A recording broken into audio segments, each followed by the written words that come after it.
आगे अत्रि मुनि पर भगवान ने कृपा की। जानकी मैया को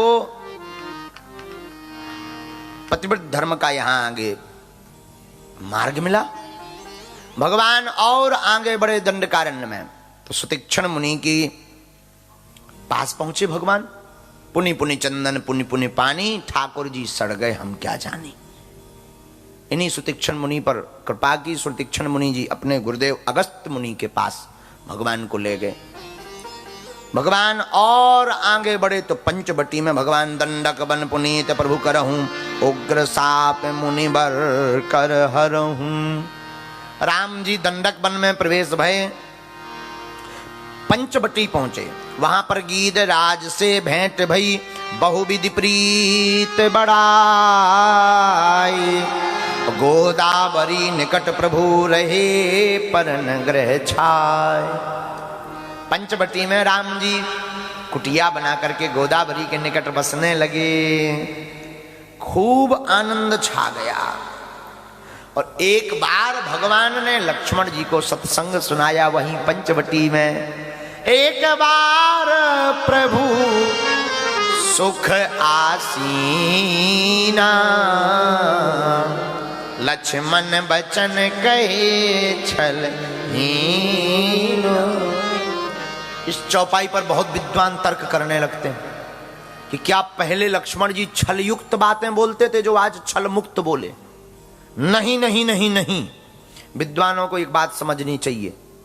हमारी छोटी मति कहती है गोस्वामी जी ने यहां छलहीना का प्रयोग इसलिए किया है कि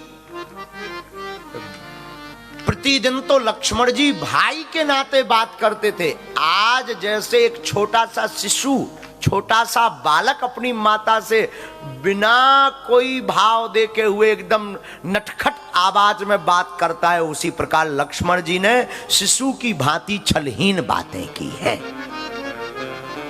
इसलिए गोस्वामी जी ने इसका प्रयोग किया। राम जी सत्संग सुनाने लगे। और भैया राम जी ने सत्संग सुनाया और सत्संग विराम हुआ ही है कि सूपनखा रावण की बहनी आ गई। हाँ, सूपनखा रावण की बहन सूपनखा वहां से गुजरी। अच्छा देखना, एक बात बहुत अच्छी है यहां। सूपनखा कौन है? सूपनखा है वासना। क्या है सूपनखा? वासना। राम जी अभी क्या कर रहे थे? उपासना। तो कथा के बाद ही वासना आती है, ध्यान रखना। जब जब तुम सत्संग सुनोगे तब तब तुम्हें वासना सताएगी बाद में। लेकिन अगर वासना के चक्कर में फंस जाओगे तो वासना तुम्हारी नाक कान काट देगी। और अगर तुम वासना की ही नाक कान काट दोगे तो तुम विश्व विजयी बन जाओगे। इसलिए वासना से नाक कान मत कटवाना। बोलो सीताराम। तो राम जी ने जैसे ही कथा सुनाई, सूपे नखा रावण के बहनी, दोष्ट हृदय दारुण जैसे अहिनी। दुष्ट हृदय की कन्या सूपनखा आई, पंचवटी सो गई के बाद। वह सूपनखा पंचवटी आई। कहां? जहां राम जी और लक्ष्मण जी बैठे थे। जानकी जी मैया भी विराजमान थी। उसने सुंदर रूप धारण किया। कितना सुंदर, इतना सुंदर रूप धारण किया कि क्या कहना। याद रखना, कभी कभी नकली आदमी की पैकिंग इतनी बढ़िया की जाती है कि असली भी फेल हो जाता। हाँ, नकली प्रोडक्ट का इतना बढ़िया पैकिंग किया जाता है कि असली शर्मा जाए। तो ज्यादा चमक धमक की पैकिंग पर भी भरोसा मत करना, हो सकता भीतर मटेरियल जीरो हो। ऐसा होता है ऑनलाइन शॉपिंग में। ऑनलाइन शॉपिंग करो, मोबाइल बुक करो, पता लगे साबुन की बटिया आ गई। अब समझ जाओ हम क्या कहना चाह रहे हैं। ज्यादा व्यक्ति चमक धमक हो जरूरी नहीं है वो बढ़िया आदमी हो। पता लगे भीतर से सीताराम। इसलिए ज्यादा चमक धमक पे भरोसा मत करो। बोलो सीताराम।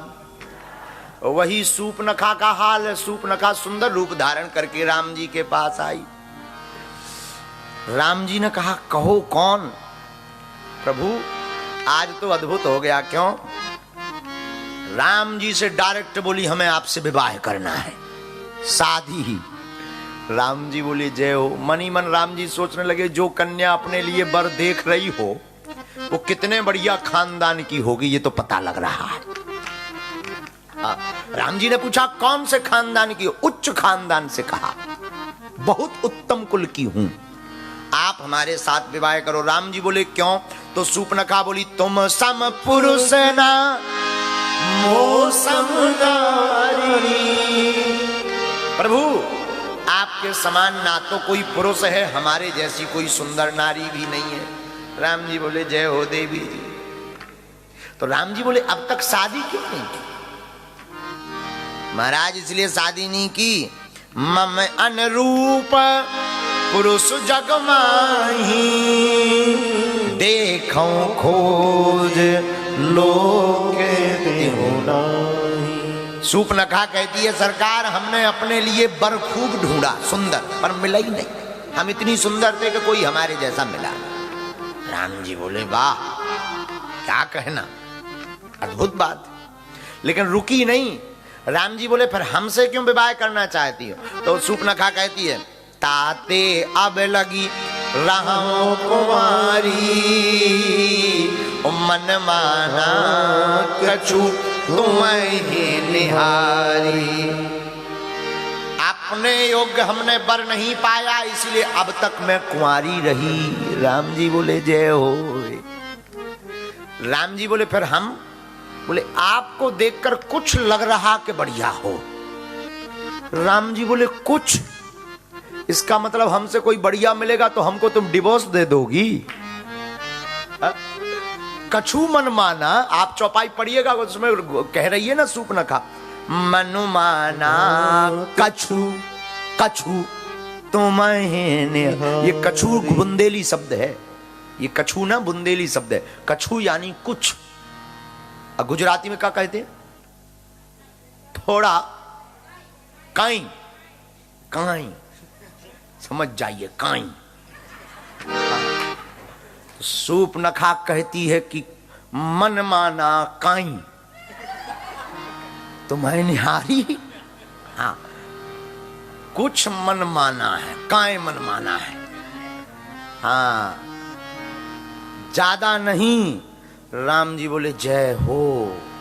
मतलब हमसे बढ़िया मिल जाएगा कोई तो तुम उसको, हमको छोड़कर उसको पकड़ लोगी। तो देखो, एक बात यहां गौर करना, आगे की चौपाई पढ़ेंगे तो आप सावधान हो जाएं। सीत है चितए